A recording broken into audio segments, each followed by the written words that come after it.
네, 그럼 이번 주제 안전도시에 대해서 토론을 이어가도록 하겠습니다. 오늘 토론을 위해서 전문가 두 분이 자리를 같이 하고 계십니다.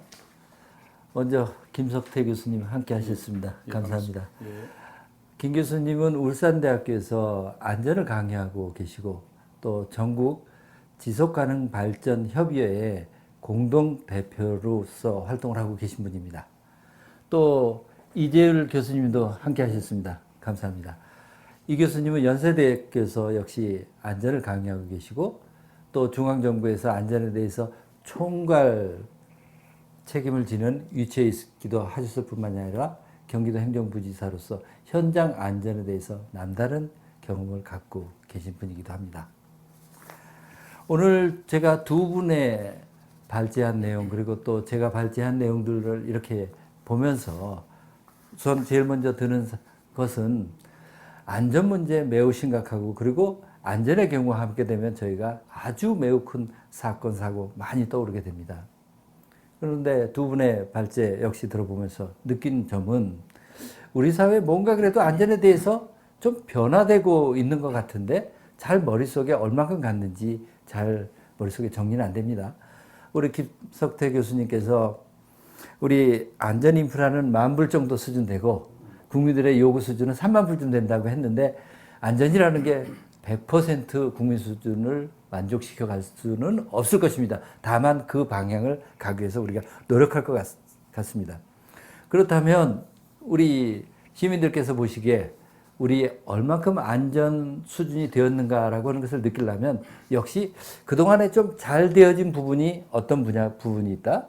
또 미흡하고 우리가 좀 많이 뒤떨어진 부분이 어느 부분이 있다라고 이렇게 조금 약간 구분해서 설명을 해 주신다면 혹은 아니면 좀 구체적인 사례를 들어서 우리 사회의 모습을 그려주신다면 훨씬 안전 문제에 대해서 우리 같이 공감을 하고 이해하는 데 있어서 도움이 될 것 같습니다. 먼저 제가 김 교수님한테 좀 부탁을 드리고 싶습니다.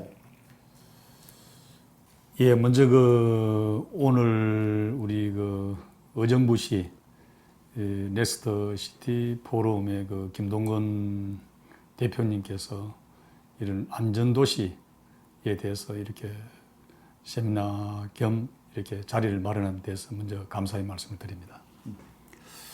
아마 전국 240여 지자체가 있지만 의정부시처럼 이렇게 의욕적이고 진취적이고 이런 어떤 자리가 이렇게 형성된 것은 정말 드물지 않겠나 싶은 생각이 들고 또 우리 국민의 한 사람이고 또 저는 저걸 울산시에 두고 있습니다만 울산 시민의 한 사람으로서 일반 지방정부 차원의 이런 어떤 자리가 마련한다는 것은 정말 쉽지 않는 일인데 대단하게 격려를 다시 한번 드리겠습니다.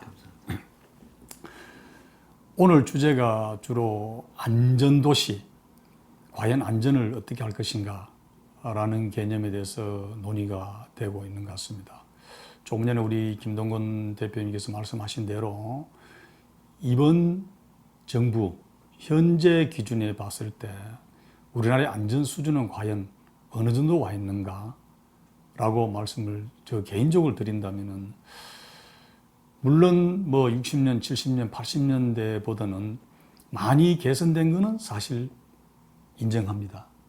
그러나 우리나라의 특히 우리 산업재, 교통사고 이런 부분에 대해서는 OECD 세계 국가 이미 우리 김동연 대표님이나 이 교수님께서 발표도 계셨습니다만 이런 어떤 집계 통계상 정량적 분석에 의한다면 아직도 우리나라가 안전에 대해서는 관심은 과거보다 많이 가지고 있는 것은 사실이지만 현실적으로 실천에 옮길 수 있는 행동 그것은 아직까지 상당히 미흡하지 않겠나라는 저 개인적으로 말씀을 드리고요. 특히 지난 2014년도 우리 세월호 사고 이걸 기점으로 해서 우리나라의 안전이 새롭게 지금 전 국민이 우리가 가슴에 와닿는 그런 어떤 정책으로 생각은 하고 있습니다만 이거 역시 마찬가지 정책만 만들어지고 있지 실제 우리 시민 또는 국민 한 사람 한 사람이 피부에 와닿는 어떤 그런 개념은 아직까지 많이 미흡하다고 봅니다.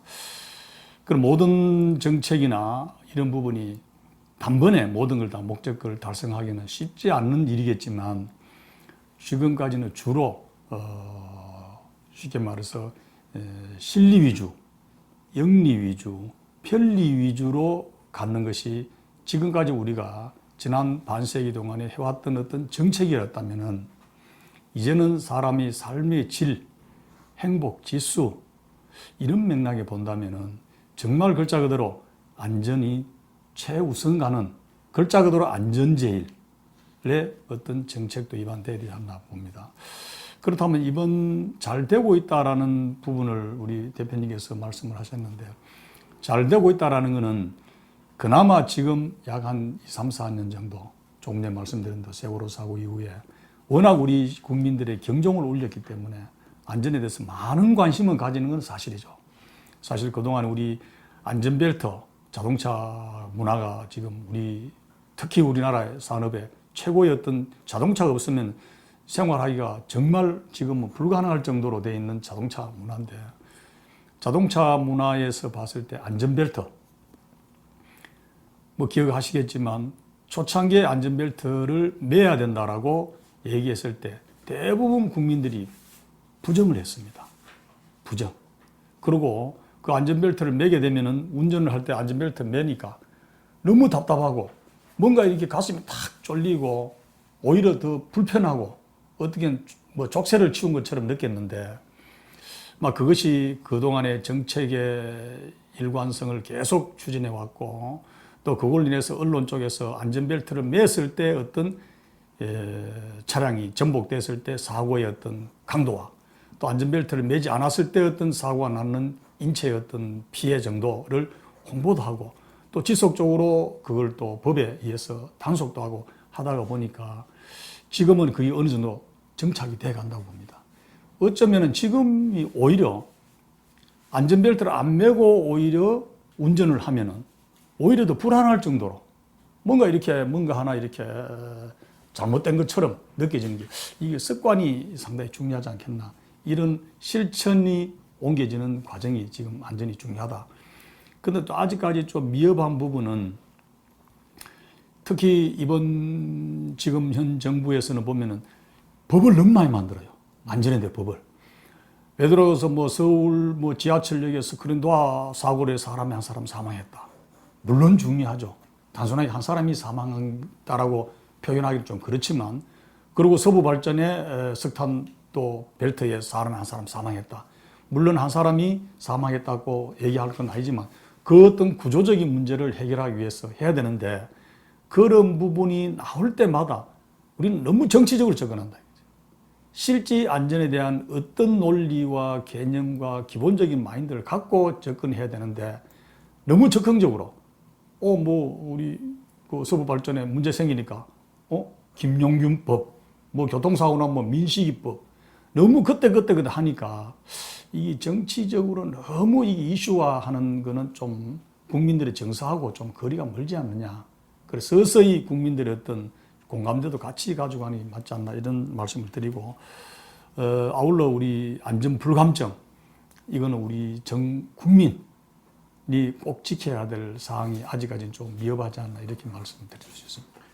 예, 감사합니다. 우리 김 교수님께서 안전해진 분야의 대표적인 사례로 우리 자동차 문화, 특히 안전벨트를 매는 문화의 사례를 통해서 습관이 정책의 일관성을 유지하는 게 얼마나 중요한가라고 하는 걸 말씀해 주셨고 또 우리가 미흡하다라고 하는 측면에 대해서는 안전에 대한 기본적인 마인드가 바탕이 되지 않고 그때그때 정치적인 이슈에 따라서 미봉책으로 법을 생산하다 보니까 생산된 법이 우리 사회가 충분히 수용하기도 어렵고 그리고 또 그것을 지켜지지도 못하는 이런 현상에 대해서 설명해 주셨습니다. 우리 이재열 교수님도 좀 더 보완해서 좀 우리 사회 모습 한번 그려주시면 좋겠습니다. 예. 우리 사회의 안전 수준은 OECD랑 비교하는 게 제일 좀 비교가 될 것 같은데요.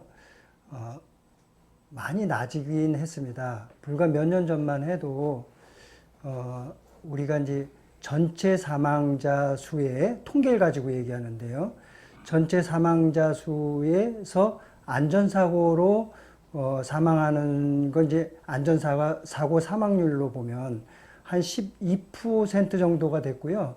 OECD 평균은 한 6% 정도 됐어요. 그러니까 2배 수준이었거든요. 근데 최근에 2019년에 보면 우리가 10%까지 떨어뜨렸습니다. 그만큼 전반적으로 안전 사망률은 떨어졌습니다. 조금 구체적으로 보면 자살 경우도 15,000명까지 올라갔던 게 조금 1년에 사망자 수가 좀 줄고 또 여러 가지 그 원인별로 봐도 조금씩 감소하는 게 있거든요. 특히 아까 이제 교수님께서도 말씀하셨지만 교통사고의 경우에는 한 30년 전에 비해서 이제 4분의 1로 떨어졌고 10년 전에 비해서는 6,000명이 넘던 사망자가 지금 3,000명대로 떨어졌습니다. 이것은 여러 가지 이유가 있을 텐데요. 첫째는 그러니까 우리가 안전벨트도 매고 또 교통경찰이 효과적인 단속도 하고 또 차량에 대한 기술 발전이 돼서 프레임을 좀 튼튼히 하고 그러니까 여러 가지 또 시민의식도 올라가고 해서 그런 결과입니다만 아직도 선진국의 2배가 넘습니다. 그래서 이 부분도 아직 부족하고요. 특히 사회적 이슈를 많이 일으키고 있는 산업재해, 우리 직장에서 일어나는 사망사고는 그렇게 노력을 하고 그렇게 많은 법을 가지고 애를 썼는데도 아직 잘 줄지 않고 있어요. 그래서 이 부분은 향후에 큰 과제라고 생각합니다. 예, 감사합니다. 우리 이재열 교수님께서는 구체적인 통계 수치를 들어가면서 설명을 하셨는데, 일반적인 사고로 인한 사망률의 문제라든지 특히 교통사고로 인한 것들에 대해서는 많이 개선됐다. OECD에 비교해 볼 때 한국이 많이 우리나라가 따라가고 있다. 그렇지만 산업재해라고 하는 분야에 있어서는 아직까지도 굉장히 많이 미흡하다라고 그 안전사고가 발생하고 있는 그 대상 영역을 가지고 설명을 해주셨습니다. 두 분의 말씀을 들으니까 뭔가 조금 더 우리 안전에 대한 모습이 조금 더 그려지는 것 같습니다. 흔히 안전 문제 어떻게 고쳐가고 안전한 사회를 만들어 가느냐 하는 것에 대해서 여러 가지 논의가 많습니다. 시스템을 고쳐야 된다, 문화를 바꿔야 된다, 국민의 의식 수준이 높아져야 된다 등등 여러 가지 시각적인 측면에서 접근을 하고 있습니다. 우리 두 분은 현장에서도 많은 경험을 하시고 또 안전의 이론에 대해서도 아주 많은 그 천착을 하고 계신 분으로 알고 계십니다. 좀 질문이 쉬운 건 아닙니다. 왜냐하면 안전에 있어서 가장 중요한 부분이 지금 이 시점에서 뭐가 제일 중요할 거라고 이렇게 묻는 게 사실 쉽지는 않은데 그래도 한번 질문을 드려보겠습니다. 이번에는 우리 이재울 교수님한테 한번 좀 물어보겠습니다. 예, 뭐를 제일 중요하게 지금 생각해서 접근한다면?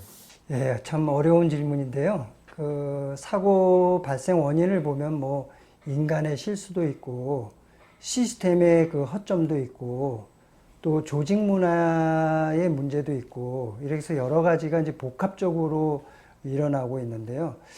그래도 우리가 그 인간의 실수를 줄이는 것은 결국 안전 문화와 조직 풍토를 통해서 이렇게 더 안전 위주로 예를 들면 다양한 그 가치가 충돌이 될 때 안전을 우선시하는 그런 풍토나 문화를 이렇게 조성해 나가는 게 매우 중요하고요. 시스템에 관해서 한 말씀 드리면은 이 시스템은 결국 우리의 그 어떤 복잡한 네트워크에서의 그 아주 간단하게 해결될 수 있는 문제는 아닙니다만 이 기술적 수준을 좀 더 높여서 해결을 해야 될 것이라고 생각합니다. 결론적으로 저는 우리나라 현재 상황에서는 조직의 풍토와 문화 속에서 안전을 우선해야 된다. 그것을 강조하고 싶습니다. 예, 그동안 우리가 안전 많이 얘기를 합니다만 아직까지 안전보다는 경제적인 효율성이라든지 혹은 생산성을 높인다든지 이런 부분들에 우리 가치가 성장 위주의 좀 가치라고 흔히 이렇게 표현하는 것 같습니다. 그 부분이 더 많이 앞서갔다. 그래서 이제는 삶의 질이라고 하는 관점 속에서 가장 중요한 출발점이 되기 위해서는 안전을 무엇보다도 먼저 생각하고 앞서는 그런 문화로 가야 되지 않겠느냐라고 하는 것으로 저는 이해를 했습니다. 우리 김 교수님도 한번 그 부분에 대해서 좀 첨언을 해주신다면. 예, 뭐 우리 교수님 뭐 좋은 말씀 해주셨는데 안전에 대한 거는 사실 기본을 지키는 것이 가장 중요하다 이런 말씀을 드릴 수 있습니다. 그리고 특히 우리 지방 정부, 중앙 정부 이거는 공공의 개념이죠, 그죠? 기업이 어떤 산업재 차원의 기업이 행위를 해야 될 부분은 기업은 이윤이 창출되지 않으면 그 존재의 의미가 없습니다. 기업이란 자체는. 그렇기 때문에 이윤이란 걸 딱 목표를 두고 모든 생산 활동을 하고 경영 활동을 하다가 보니까 안전을 쓸령 계획은 잡았더라도 그냥 통과한다든지 약식을 한다든지 줄이는 부분이 많겠죠. 그래서 산업재해가 상당히 논란이 되고 있고, 그러나 우리 공공의 개념을 본다면은 안전에 대해서는 특히 이제 지방정부, 뭐 의정부부터 의정부시, 또 우리 중앙정부부터 뭐 행안부라든지 재난 이런 담당 부서에서는 일단 어떤 공사를 한다든지 할 때 기본적인 예산을, 안전에 대한 예산을 필히 반영을 돼 있는가. 지금까지 주로 우리 공공개념의 예산 배정되는 거 보면 아직까지 60년, 70년, 80년 실적 위주의 예산이 많이 있습니다. 그리고 두 번째는 그런 예산을 집행하는데 정상으로 집행되고 있는지. 그러니까 두 번째는 공기기관입니다. 원래 어떤 교량을 놓는다 또는 어떤 지하관계 공사를 한다 하면은 뭐 특히 외국 같은 데 보면은 항공사할 때 뭐 6개월 또는 10개월 당초 설계에 나온 계획대로 하는데 우리나라 사람은 아직까지 빨리빨리 해 라는 개념의 빨리빨리 문화가 아직까지 그걸 우리가 통상적인 문화라고 얘기하는데 빨리 하면은 잘 되는 걸로 알고 있고, 특히 이제 중요한 거는 정부적인 차원의 중앙이나 지방정부도 보면은 그 자치단체 장, 지방정부의 수장 입장에 내 임기 내에 해야 된다 라는 걸로 내세우다 보니까 그러다 보니까 밑에 하청을 하고 실제 일하는 데는 공기를 자꾸 단축하다 보니까 그래 하는 과정에 이게 공사가 완벽하게 이루어지지 않다 보니까 불가항력적인 사고가 발생할 수 있다. 그런 부분에 시스템을 좀 우리가 바꿀 필요가 있다. 첫째 하나고요. 아무리 시스템이 잘 이렇게 만들어진다 하더라도 과연 그거는 시스템을 누가 운영합니까? 일단 우리 인간이 운영합니다. 특히 우리나라 같으면 우리나라 사람들이. 그리고 또 지방정부는 뭐 지방정부의 어떤 그 주무 담당 이런 분들이 안전에 대한 개념, 정말 이 작업하는 사람도 내 가족이고 내 형제고 내 이웃이다라는 그런 마음을 가져야 되는데, 내가 어떤 발주를 하면 이 발주 공사하는 사람은 우리하고는 관계없으니 너는 일만 해 라는 어떤 그런 개념에서 오는 것을 우리 안전 문화 이런 것을 우리가 좀 개선을 해서 하고, 마무리 안전 중요하다 그러면 우리가 주로 안전 쪽의 용어로는 페일 세이프티 시스템이라고 얘기합니다. 또는 풀 프루프 방법. 페일 세이프티 시스템 같은 경우는 설령 사람이 인간이 실수를 하더라도 그 실수로 인해서 사고와 연결되지 않게끔 하는 시스템, 이런 어떤 우리가 구조로 가야 되는데, 우리 시민이나 국민이나 워낙 다양하기 때문에 나이나 또는 성별이나 또 성향이나 나름대로 기준을 우리가 만들었지만 글로 가지 마라 했는데 사람들은 또 글로 가는 사람도 있어요. 설령 글로 가더라도 잘못 가서 그걸로 사고가 연결되지 않게끔 시스템적으로 하는 풀프루프 방법, 페일 세이프티 시스템, 이런 식으로 이제는 지방정부에서도 국민의 안전을 위해서는 시스템도 갖춰야 되지만 안전 문화도 같이 이렇게 개성해 나가야 된다, 이렇게 말씀드릴 수 있어요. 감사합니다. 시스템 안전문화 등 요약하면 가장 기본이 중요하다. 공공에서의 가장 기본은 출발은 안전이다라고 이렇게 말씀하시면서 구체적으로 예산의 확보, 안전에 또 그것이 집행이 제대로 되고 있는가, 또 공사의 운영이 제대로 되고 있는가 하는 것들을 사례를 가지고 말씀해 주셨습니다. 두 분 이제 저희들이 우리 사회의 안전의 모습 그리고 또 안전을 위해서 어떻게 가야 될 것인가 하는 것들을 잠깐 나눠봤는데요. 구체적으로 안전에 대한 실천 방안을 논의를 하면서 저희들이 아까 새로운 용어들을 몇 가지 좀 듣게 되었습니다. 발제를 하면서. 그래서 제가 그 부분에 대해서 조금 더 새로운 용어에 대해서 설명을 두 분들에게 부탁을 좀 드려보겠습니다. 도시에 대한 안전 디자인 기법이라고 하면서 세프티드라는 용어가 나왔는데 우리 김 교수님이 세프티드라는 용어를 조금 더 뭐 사례나 좀 더 이해하기 쉽게 좀 설명 좀 해주시겠습니까? 예, 우리 이제 세티드라는 어떤 얘기를 이렇게 들으면은 뭐 안전에 뭐 또 새로운 어떤 우리나라의 안전 제일이라든지 이런 어떤 용어가 많이 있는데 외국 용어를 얘기하나 이렇게 또 이해가 좀 잘 안 되시는 분 계시는데 어쨌든 이 세티드란 안전 사고의 개념을 막기 위해서는 세티드는 다른 것이 아니고 지금까지 어떤 도시를 구성하고 각종 아파트를 짓는다 또는 공공 개념의 어떤 공사를 한다 할 때는 자기 어떤 편리 위주로, 이윤 위주로, 사용 위주로 이렇게 주로 많이 해왔었죠. 그래 하다 보니까 편리 위주고 사용 위주라고 사용하는 그 과정에 이제 안전과 직결되는 어떤 문제가 많이 발생할 수 있다. 이걸 설계 단계부터 안전을 확보될 수 있게끔 우리가 도시를 구성해 나가자. 그러다 보면 우리가 이제 뭐 도시 안심 거리 가꾸기라든지 특히 그다음 1인 가구가 지금 상당히 우리나라에 확산이 되고 있는데 1인 가구에 대한 어떤 안전 범죄 이런 부분에 대해 갖고 이제는 그 세티드라는 어떤 도시 안전 환경 설계로서 우리가 도시의 안전을 확보해 나가자는 그런 개념에서 말씀드릴 수 있습니다. 네, 감사합니다. 도시를 설계 단계부터 디자인 단계부터 안전한 방법으로 끌어가는 그 방법 중에 하나, 실천 방법 중에 하나라고 이렇게 말씀을 해주셨습니다.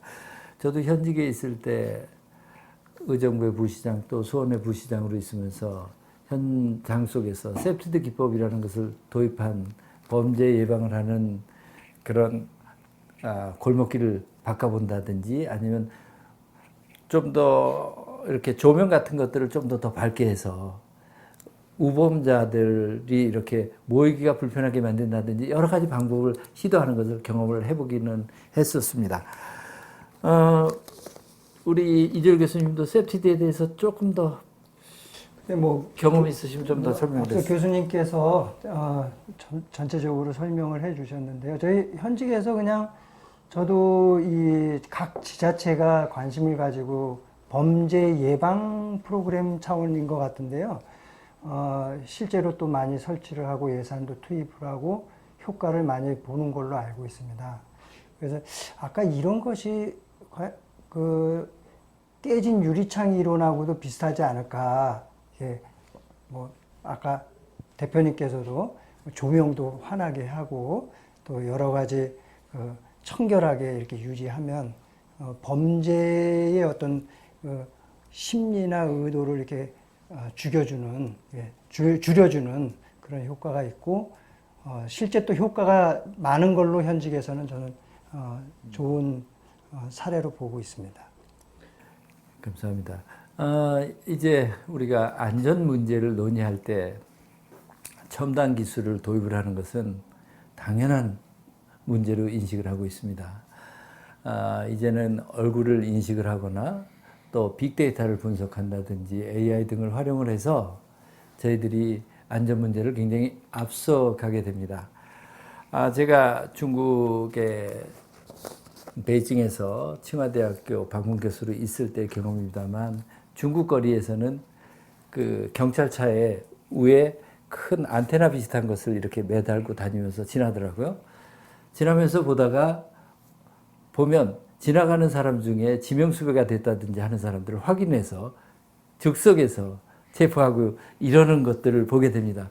정말 만약 우리가 잘만 활용한다면 안전에 첨단 기술이 굉장히 앞서갈 수도 있겠다 싶습니다. 오늘도 우리가 논의하는 과정 속에서 범죄 통합 관리 시스템이라고 하는 용어도 나와 있는데 이렇게 용어 하나만 딱 얘기를 하면 잘 이해가 안 되는 경향도 있는 것 같습니다. 구체적인 사례를 들어서 좀 설명할 필요가 있다고 생각이 되어지는데요. 이번에는 우리 이재율 교수님이 먼저 좀 한번 설명해 주시겠습니까? 예, 저는 이 범죄 통합 관리 시스템의 그 개념을 뭐 명확하게 한다기보다 제가 이제 근무하면서 안양시 사례를 하나 경험을 한 적이 있는데요. 그 안양시가 뭐 유별나게 더 뭐 범죄가 많은 도시는 아닙니다만 어쨌든 획기적으로 이 범죄를 줄인 도시예요. 그래서 원인이 뭔가 봤더니 그 통합 재난 상황실인가요? 통합 상황실을 만들어 놓고 각 시에 이제 그 CCTV나 여러 가지 센서들을 활용을 해서 이상 징후가 있으면 바로 이 상황실에 통보가 되고 또 대기 중인 그 경찰관이 출동을 해서 이렇게 범죄를 사전에 예방하는 그런 시스템을 체험을 했는데 그러니까 이런 거죠. 그러니까 평소에 그 도시의 통상적인 움직임에 대해서는 이게 반응을 안 하다가 예외적인 반응이 감지되면 바로 상황실에 이제 연결을 해주고 또 미리 요소에 대기 중인 그 경찰관에게 이게 바로 알려져서 사전에 딱 차단하는 그런 걸 봤습니다. 이 기술과 어떤 네트워크와 정보통신과 이게 다 연관이 되어 있는 건데요. 정말로 이런 걸 통해서도 우리 도시는 안전해질 수 있다면 한번 많이 도입을 해보는 것도 괜찮다고 생각합니다. 감사합니다. 잠시 쉬었다 가도록 하겠습니다.